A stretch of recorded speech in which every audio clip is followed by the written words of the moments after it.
નમસ્તે, હું દિલીપ પટેલ.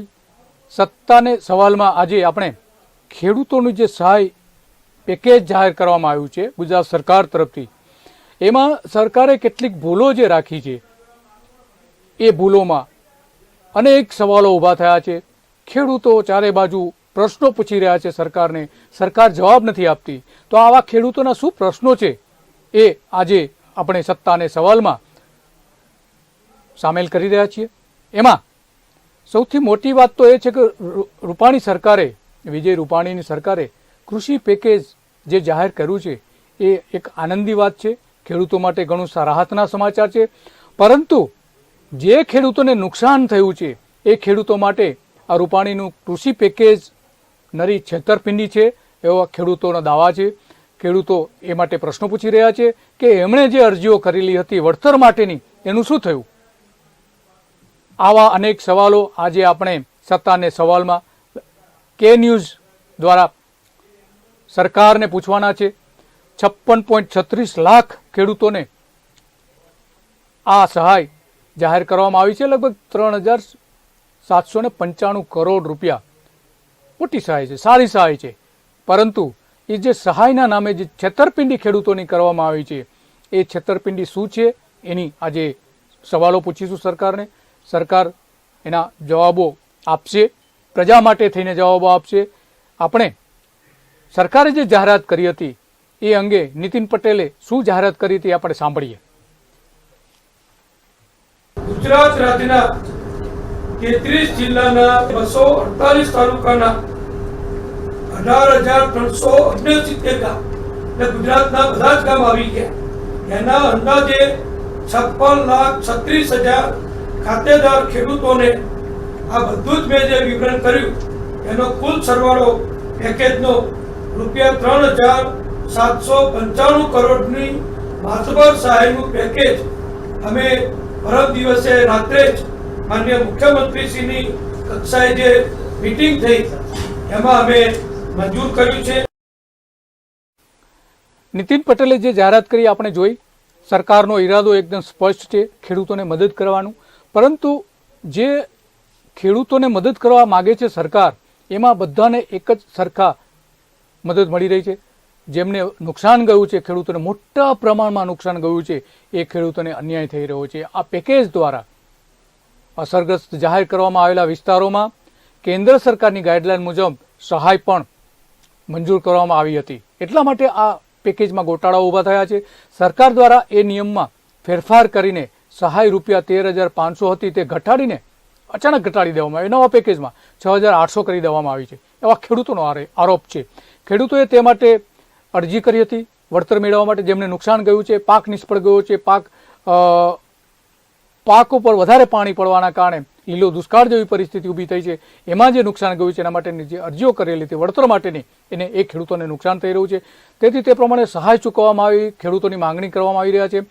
ઠેર ઠેર ખેડૂતો દેખાવો કરી રહ્યા છે. દરેક જિલ્લાઓમાં, તાલુકાઓમાં વીમા કંપનીઓ તાત્કાલિક 25% વીમો ખેડૂતોને ચૂકવી આપે એવી માંગણી કરી રહ્યા છે. પરંતુ વીમા કંપનીઓ એ પૈસા ચૂકવતી નથી અને સરકાર આ વીમા કંપનીઓને છાવરવા માટે 3,795 કરોડ રૂપિયાની સહાય લઈને આવી છે. એમાં ખેડૂતોને વધારે 2 હેક્ટરની મર્યાદામાં 6,800 પ્લસ 6,800 એમ બંને હેક્ટરના મળીને 13,600 રૂપિયાથી વધારે મળવાની શક્યતા બહુ ઓછી છે.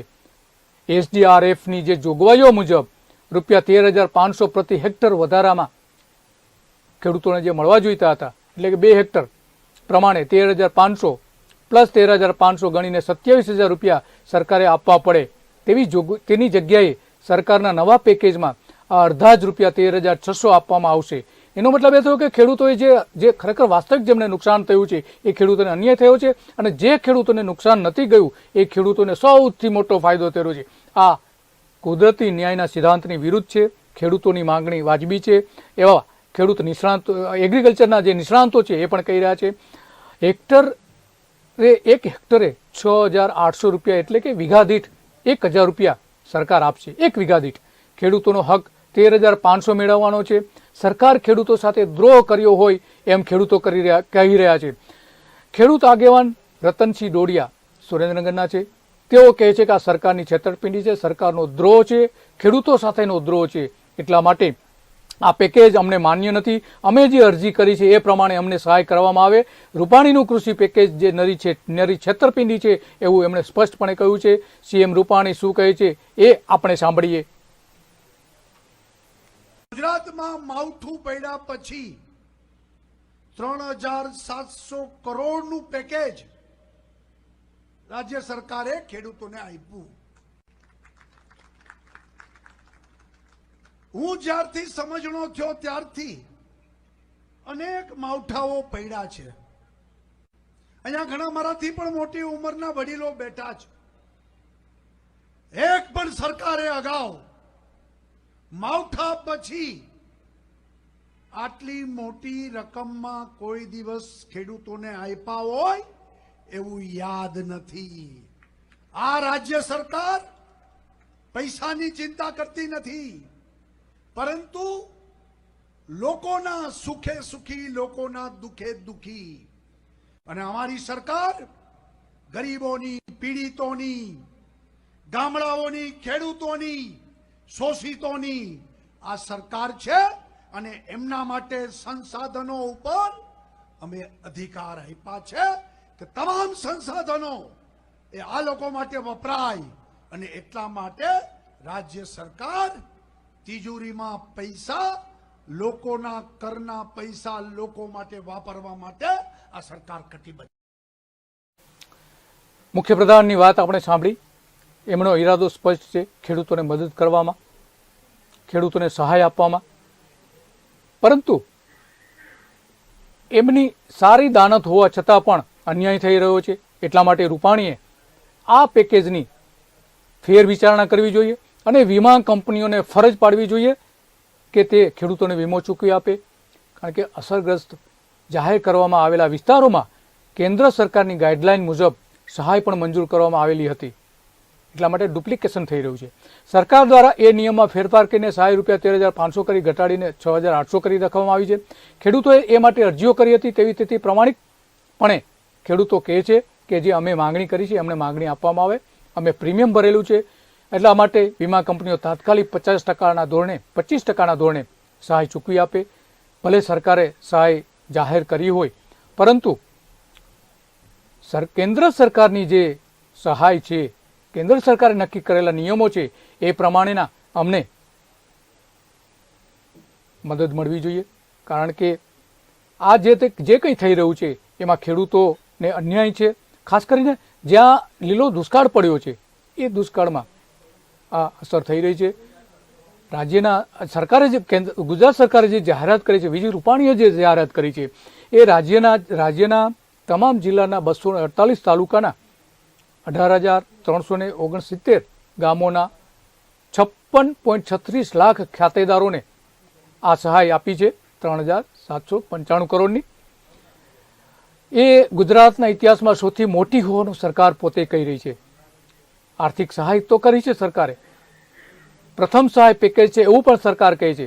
દરેક ખેડૂતને સરેરાશ રૂપિયા 6,776 મળી રહેશે, જે રોજના રૂપિયા 18ની સહાય ગણી શકાય. રોજના ખેડૂતોને માત્ર 18 રૂપિયા જ મળશે રોજ પ્રમાણે. સરકાર ખરેખર જો મદદ કરતી હોત તો ખેડૂતોની કેવી હાલત છે તેના સરકારના આંકડા કંઈક જુદા કહી રહ્યા છે. સરકારે ભલે જાહેરાત કરી હોય લીલો દુષ્કાળ હોય એના મદદ કમાવા માટે, પરંતુ આ બધી જે મદદ છે એ મદદને કારણે ખેડૂતો આર્થિક રીતે સદ્ધર થતા નથી, આર્થિક એમને મદદ મળતી નથી. એટલા માટે ગરીબી વધી રહી છે, નાના ખેડૂતો વધી રહ્યા છે, ખેડૂતોની જમીન ટૂંકી થઈ રહી છે. એ જમીન કેમ ટૂંકી થઈ રહી છે, શા માટે થઈ રહી છે, એ કચ્છના એક નાના ખેડૂત જે પીડિત છે એ શું કહી રહ્યા છે જોઈએ, આપણે સાંભળીએ. એની વાત ઉપરથી સ્પષ્ટપણે આપણે જોઈ શકીશું. જે લીલો દુષ્કાળ જાહેર કરવાનો છે તે 100% લીલો દુષ્કાળ જાહેર કરે અને તાત્કાલિક ધોરણે સર્વે કરે. જે સરકારશ્રી એમ કહે છે કે અમે અરજી લઈશું ને સર્વે કરશું ને 72 કલાકનો ટાઈમ આપે છે, અત્યારે હાલમાં 48 કલાક થઈ ગઈ છે અને કોઈ સર્વે કરવા આવતું નથી. સરકારને મારું એક જ વિનંતી કે ભાઈ સર્વે શેનું, તાત્કાલિક 100% લીલો દુષ્કાળ જાહેર કરી અને 100% વીમો આજ ધ્રોલ જોડિયાને આપે. 207% વરસાદ છે ધ્રોલમાં. કચ્છના આ નાના ખેડૂતે જે વાત કરી છે એ આખા ગુજરાતના ખેડૂતોને લાગુ પડે છે. એમની વાત પરથી એક તો વાત સ્પષ્ટ નીકળે છે, તારણે નીકળે છે કે ખેડૂતોને મદદ જે કરવામાં આવે છે એ મદદ પૂરતી નથી હોતી. ગરીબી ઘટાડવા માટે, ખેડૂતોની આર્થિક સ્થિતિ સુધારવા માટેની આ મદદ કોઈ રીતે ફળીભૂત થતી નથી. આપણે જોઈએ છીએ કે રૂપાણી જ્યારથી મુખ્યપ્રધાન બન્યા છે ત્યારથી આજ સુધીમાં 36,000 એવા કુટુંબો વધ્યા છે કે જે ગરીબી રેખા હેઠળ વધ્યા છે અને મોટાભાગના એમાં ખેડૂતો છે. મોટાભાગના ગુજરાત સરકારે વિધાનસભામાં જાહેર કર્યું હતું કે 31 લાખ કરતાં વધારે પરિવાર ગરીબી રેખા હેઠળ જીવી રહ્યા છે. ગુજરાતની ચોથા ભાગની વસ્તી ગરીબ છે. જો મોદીએ વિકાસ કર્યો હોત તો રાજ્યમાં 31 લાખ પરિવારો ગરીબી રેખા હેઠળ ન જીવતા હોત. 2004-05માં ગ્રામ્ય વિસ્તારોમાં કુલ વસ્તીના 21.8% ગરીબો હતા અને ગરીબી રેખા હેઠળ જીવનારા મોટાભાગના તો ખેડૂતો અને ખેત મજૂરો હતા. આ બાબત જે છે એ સરકારની એ સૌથી ગંભીર બાબત છે. રૂપાણી મુખ્યપ્રધાન બન્યા ત્યારથી લઈને આજ સુધી 36,000 કુટુંબો ગરીબી રેખા હેઠળમાં વધારો થયો છે. ઘટાડો થવાના બદલે વધારો થયો છે. એમાં જો સૌથી મોટું કોઈ કારણ હોય તો નર્મદા યોજનાની નહેરો છે. જો સરકારે નહેરો પૂરી કરી હોત, 18 લાખ હેક્ટર વિસ્તારમાં સિંચાઈ થઈ શકતી હોત તો સરકારે આવા પેકેજો, નાની નાની રકમના પેકેજ જાહેર કરવા ન પડ્યા હોત. 18 લાખ હેક્ટર વિસ્તારમાં સિંચાઈ થતી હોત તો અત્યારે વધીને 2 લાખ કે 4 લાખ હેક્ટરમાં સિંચાઈ થાય છે અને ઉનાળામાં તો માત્ર 1.5 લાખ હેક્ટર વિસ્તારમાં નર્મદાની કેનાલથી સિંચાઈ થાય છે. માત્ર 1.5 લાખ ઉનાળામાં. જો એ 18 લાખ હેક્ટર વિસ્તારમાં થયું તો આજે ગુજરાતના લોકો સમૃદ્ધ થયા હોત, ખેડૂતોને સરકારની સહાયની કોઈ જરૂર ન ઊભી થઈ હોત, પૂરતા પ્રમાણમાં રોજગારી મળતી હોત, ખેત ઉત્પાદનમાં અનેક ગણો વધારો થયો હોત. પરંતુ નર્મદા યોજના પૂરી કરવામાં, એની કેનાલો પૂરી કરવામાં ગુજરાતની ભાજપ સરકાર સદંતર નિષ્ફળ ગઈ છે. રૂપાણી, નરેન્દ્ર મોદી, આનંદીબેન પટેલ આ નહેરો બનાવવામાં સદંતર નિષ્ફળ ગયા છે. જે કંઈ સારું કામ થયું હતું એ ભારતીય જનતા પાર્ટીની કેશુભાઈની સરકાર હતી ત્યારે સૌથી વધારે કામ થયું હતું. એ પેલા ચીમનભાઈની સરકાર હતી ત્યારે સારામાં સારું કામ થયું હતું. પરંતુ અત્યારે ખેડૂત માટે જે ખરેખર લાંબા ગાળાના પ્રોજેક્ટ્સ છે એ માટે કશું જ ન થતું. ટૂંકા ગાળાની નાની નાની યોજનાઓ સહાય જાહેર કરવામાં આવી રહ્યા છે. ખરેખર તો ખેડૂતો તૂટી રહ્યા છે. તેના કારણે ગરીબી વધી રહી છે. વિકાસ માત્ર ઔદ્યોગિક ક્ષેત્રે જ થયો છે એવું કહેવાય છે. જ્યાં ખેતી કરતા માંડ 4% રોજગારી મળે છે.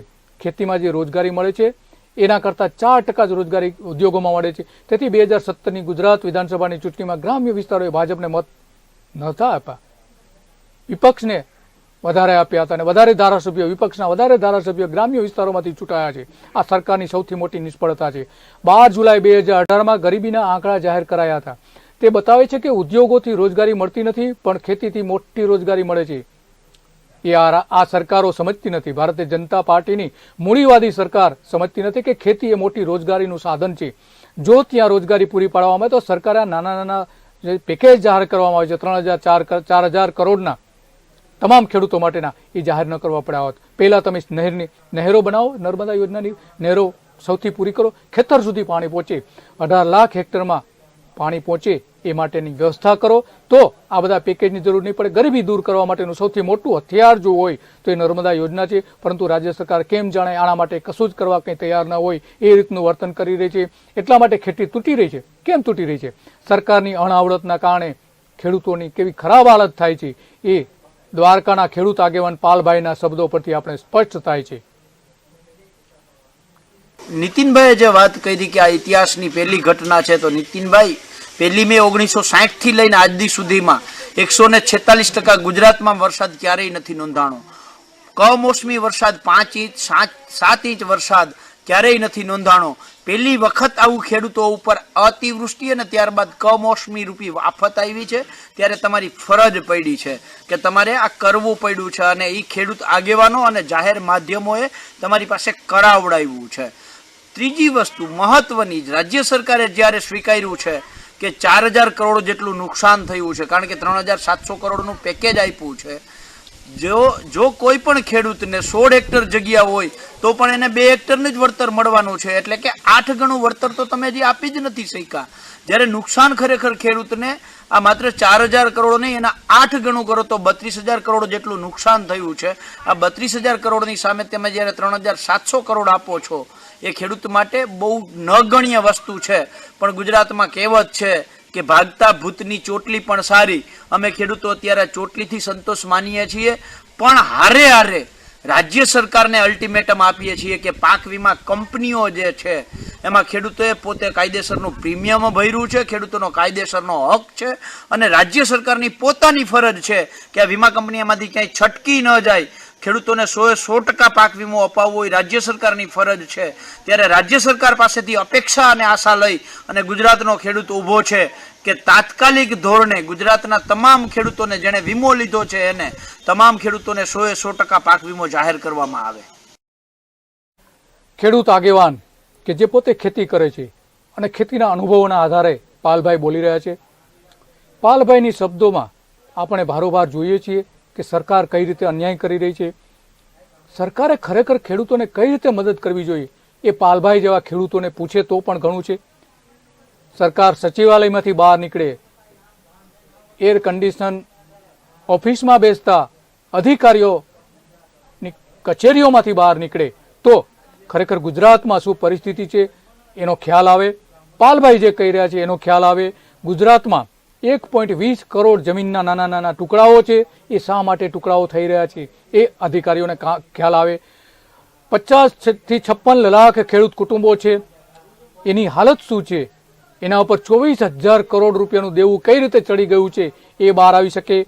આ પેકેજ જે છે, નાના નાના પેકેજ છે, એ દેવાના 10% માત્ર છે. ખેડૂતો ઉપર જે દેવું છે એના 10% જ જાહેરાત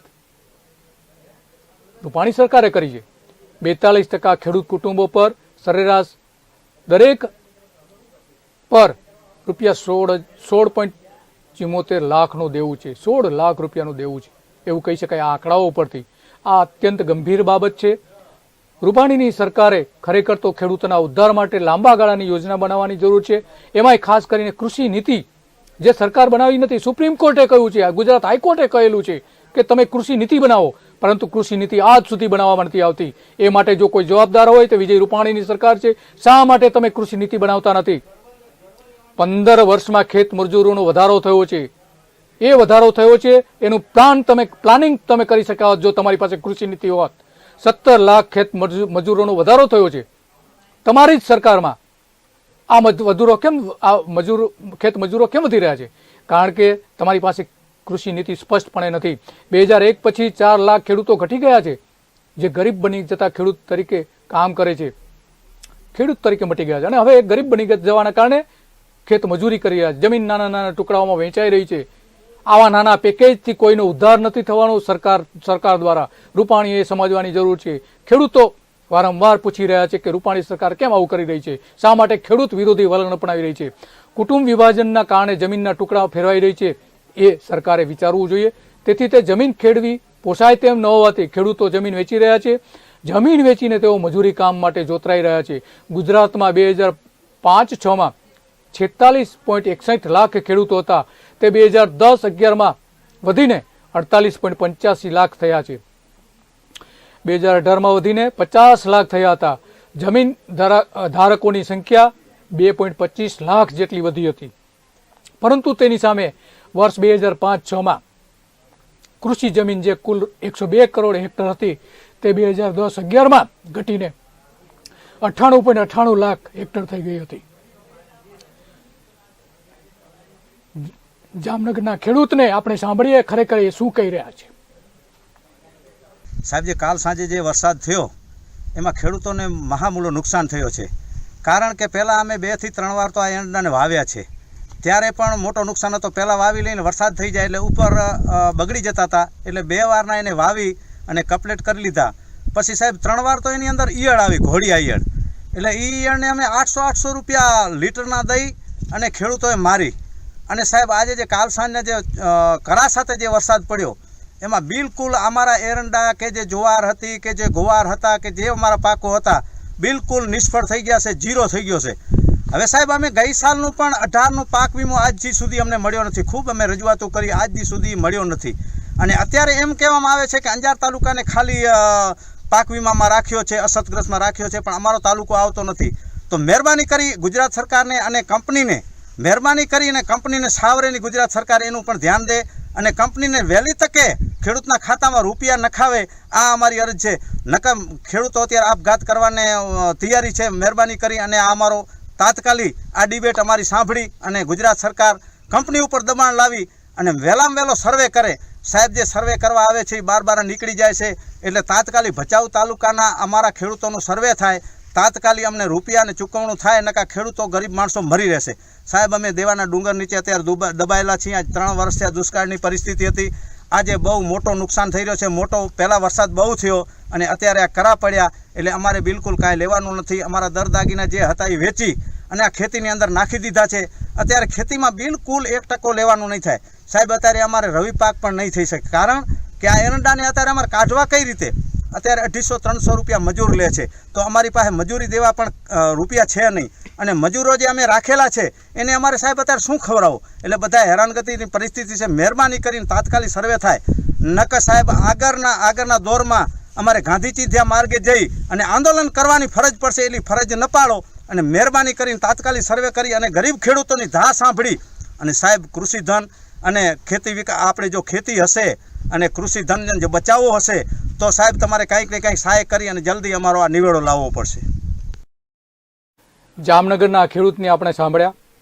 જામનગર એક એવો વિસ્તાર છે કે જ્યાં સિંચાઈની બહુ ઓછી સુવિધાઓ છે. સરફેસ લેવલની સિંચાઈ, ડેમ દ્વારા, બંધ દ્વારા થતી સિંચાઈની ઓછી સગવડ છે. આવા ખેડૂતો રાજ્યભરમાં છે. એમની અત્યંત ખરાબ પરિસ્થિતિ ઊભી થઈ રહી છે. સરકારે લાંબા ગાળાની નીતિ બનાવવાની જરૂર છે. આવા નાના નાના પેકેજ જાહેર કરવાથી આ ખેડૂતોનો ઉદ્ધાર થવાનો નથી. કારણ કે રાજ્યમાં કૃષિ જમીન લગભગ 3.70 લાખ હેક્ટર ઘટી છે. જમીન ઘટી રહી છે. એના કારણે ખેડૂતો બેકાર થઈ રહ્યા છે. 2017-18માં 94 લાખ હેક્ટર અને 2025 સુધીમાં ઘટીને 86 લાખ હેક્ટર જમીન થવાની ધારણા છે. આ જમીન જે ઘટી રહી છે એના કારણે ખેડૂતો ઘટી રહ્યા છે, જમીન નકામી બની રહી છે, અથવા તો ઉદ્યોગોમાં એ જમીન બિન ખેતી તરીકે જઈ રહી છે, મકાનો બનાવવામાં જઈ રહી છે. એટલા માટે આ જમીન જે છે એ ઓછી જમીનમાં વધુ ઉત્પાદન મળે એ માટેની નીતિ સરકારની હોવી જોઈએ. પહેલા 10 વીઘા એક ખેડૂત ધરાવતા હતા, હવે 5 વીઘા જમીન એક ખેડૂતની સરેરાશ થઈ ગઈ છે. તેમાં ખેડૂત પોતાનું ગુજરાન ચલાવી શકતો નથી. એટલા માટે ગરીબી વધે છે. વસ્તી પ્રમાણે વધારવામાં ઘટાડો થતાં 4 લાખ ખેડૂતો ઘટી ગયા છે. વળી ગુજરાતમાં 2001 પછી 3.70 લાખ હેક્ટર જમીન ઘટી ગઈ છે. તેનો સીધો મતલબ એ થયો કે એટલા ખેડૂતો ઘટી ગયા છે. કુટુંબ વિભાજનના કારણે જમીન નાના ટુકડામાં ફેરવાઈ રહી છે. તેથી ગરીબી વધી રહી છે. બહારના નહીં, ગુજરાતના જ એ ગરીબો છે. 2002થી ગુજરાતમાં ગરીબોની સંખ્યા વધી છે. 2018માં રૂપાણી સરકાર કહે છે કે યુપી, બિહાર, ઓરિસ્સા જેવા બીજા રાજ્યોમાંથી રોજી માટે ગુજરાતમાં આવેલા પરપ્રાંતીય ગરીબો જવાબદાર છે ગરીબી વધવા માટે. 34 લાખ BPL કાર્ડ ધારક કુટુંબોને રેશનના અનાજનો લાભ મળે છે. 34 લાખ કુટુંબો તો અત્યારે એ છે ને એમાં મોટા ભાગના ગ્રામ્ય વિસ્તારોમાં રહેતા ગરીબો છે. ગુજરાત સરકારે નવા માપદંડથી ગરીબી માટેના જે માપદંડો નક્કી કરેલા છે એના કારણે જૂના માપદંડો જો ચાલુ રાખ્યા છે. ગુજરાતના ગામડામાં મહિને ₹324 અને શહેરોમાં મહિને 501 જેની આવકો એને ગરીબ ગણવામાં આવે છે. ગુજરાતમાં 2014માં ગરીબી રેખા ઘટાડી દીધી. ગામડા માટે ₹11 અને શહેર માટે ₹17 કમાતા હોય તેને ગરીબ જાહેર કરાયા છે. 17 રૂપિયા કમાતા હોય એને ગરીબ જાહેર કર્યા છે. ગરીબી દૂર કરવી હોય તો ગરીબી રેખા બદલી ગરીબોની સંખ્યા ઓછી કરી નાખો, એ સૂત્ર ગુજરાતે અપનાવ્યું છે. ગુજરાતમાં ગરીબો નથી એ બતાવવું ખૂબ જરૂરી હતું અને તેથી જ આ ગરીબીની સંખ્યા દિવસે દિવસે ઘટાડવામાં પ્રયત્ન કરે છે. પરંતુ ખરેખર તો પરિસ્થિતિ બહુ જુદી છે. 18 નવેમ્બર 2018માં ગુજરાતના મુખ્યપ્રધાન વિજય રૂપાણીએ જાહેર કર્યું હતું કે દેશમાં બેરોજગારી અને ગરીબી અને ભ્રષ્ટાચાર કોંગ્રેસની દેણ છે. 25 વર્ષથી ગુજરાતમાં ભારતીય જનતા પાર્ટીની સરકાર છે, તો એના માટે કોંગ્રેસ કઈ રીતે જવાબદાર હોય? કોંગ્રેસે જે કર્યું છે 25 વર્ષ પહેલા જે કંઈ કર્યું છે કોંગ્રેસની જવાબદારી ગણી શકાય? પરંતુ છેલ્લા 25 વર્ષમાં જે કંઈ થયું છે, ગરીબી ઘટી નથી, ખેડૂતોની સ્થિતિ સુધરી નથી, એના માટે તો ભારતીય જનતા પાર્ટીની સરકાર જવાબદાર છે. 1996થી ભાજપની સરકાર છે.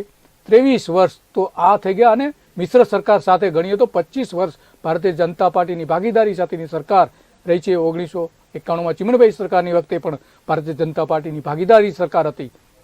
27 વર્ષ થઈ ગયા, છતાં પણ આજે આ પરિસ્થિતિ ઊભી થઈ છે. શા માટે?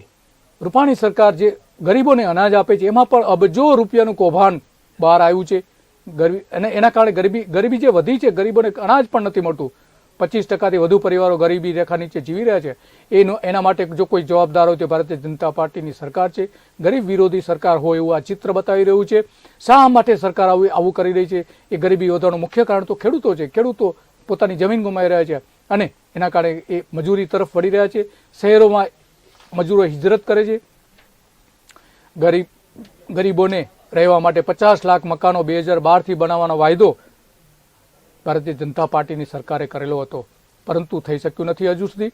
એટલા માટે હવે જો ભારતીય જનતા પાર્ટીએ ગુજરાતના ખરેખર ઉદ્ધાર કરવો હોય તો આ પાલભાઈ જે કહી રહ્યા છે એની બાઇટ આપણે સાંભળીએ શું કહી રહ્યા છે. નિયમો અનુસાર 9/9/2016 પરિપત્ર અનુસાર તાલુકા સમિતિએ જ સર્વે કરવું જોઈએ. એટલે સરકારે તાલુકા સમિતિની જગ્યાએ ગ્રામ સમિતિ દ્વારા સર્વે કરાવડાવ્યું, વ્યક્તિગત સર્વેની જગ્યાએ રેન્ડમલી સર્વે કરાવડાવ્યું. જ્યારે કારણ પૂછવામાં આવ્યું તો વીમા કંપની પાસે માણસો નથી, આવું કારણ આગળ ધરી અને વ્યક્તિગતની જગ્યાએ રેન્ડમલી સર્વે કર્યું. તો વીમા કંપની પાસે માણસ ન હોય તો વીમા કંપની માણસો લઈ આવે અને એ મુજબ વ્યક્તિગત સર્વે કરે. ખેડૂતો પાસે માણસો નહોતા. 7/12 કઢાવવા, રજાના દિવસે 7/12 કઢાવવા, એક બાજુ પાક પલળતો હતો. આ પાક પલળતો હતો તેમ છતાંય 2 દિવસ ખોટી થઈને ખેડૂતે વ્યક્તિગત અરજી કરી છે. તો એનું વ્યક્તિગત સર્વે કરવાની જગ્યાએ રેન્ડમલી સર્વે કર્યું છે. આજે સુરેન્દ્રનગરના એક ખેડૂતે પોલીસ ફરિયાદ કરી છે. આવનારા દિવસોમાં ગુજરાતના તમામ ખેડૂતો જ્યાં જ્યાં વ્યક્તિગત સર્વે નથી થયું એવા તમામ ખેડૂતો આ વીમા કંપની સામે પોલીસ ફરિયાદ કરશે, છેતરપિંડીની ફરિયાદ કરશે. એના માટે જવાબદાર સરકાર છે, કારણ કે સરકાર છે એ વારે વારે વીમા કંપનીઓને બચાવવા હવાતિયા મારે છે. ફરીથી એને બચાવવા હવાતિયા માર્યા એ સાબિત થયું છે કે વ્યક્તિગત સર્વે કરવાની જગ્યાએ એને રેન્ડમલી સર્વે કરવાની છૂટ આપી અને 7 દિવસ કે 10 દિવસની અંદર સર્વે પૂરું કરવાની જગ્યાએ 20 દિવસ સુધી વીમા કંપનીને છૂટ આવી. આ સાબિત કરે કે સરકાર છે એ વીમા કંપનીને ક્યાંક ને ક્યાંક બચાવવા માટે હવાતિયા મારી રહી છે. પાલભાઈની વાત આપણે સાંભળી. એક ખેડૂત આગેવાન પોતાની જે વેદના કહી રહ્યા છે એ સરકારે સમજવી જોઈએ. સરકાર જો એ નહીં સમજે તો અત્યારે પરિસ્થિતિ છે એનાથી ખરાબ પરિસ્થિતિ ઊભી થવાની છે. લીલા દુષ્કાળ, સૂકા દુષ્કાળો આવશે, એના કારણે ગરીબી વધશે, ખેતીની સમસ્યા વધશે. ખરેખર તો ગુજરાત એ ખેતી પ્રધાન દેશ છે, ઉદ્યોગ પ્રધાન દેશ નથી, કારણ કે સૌથી મોટી આવક તો ખેતીમાંથી થઈ રહી છે. અને તેમ છતાં જો સરકાર પોતાની કૃષિ નીતિ નહીં બનાવે તો આ પરિસ્થિતિ આવીને ઊભી રહેવાની છે. અને એના કારણે શિક્ષણમાં સંખ્યા ઘટી રહી છે. બાળકો શાળા છોડવાનું પ્રમાણ વધી રહ્યું છે. આ બધા કારણો જે થયા છે એ ઘણા બધા કારણો જવાબદાર છે.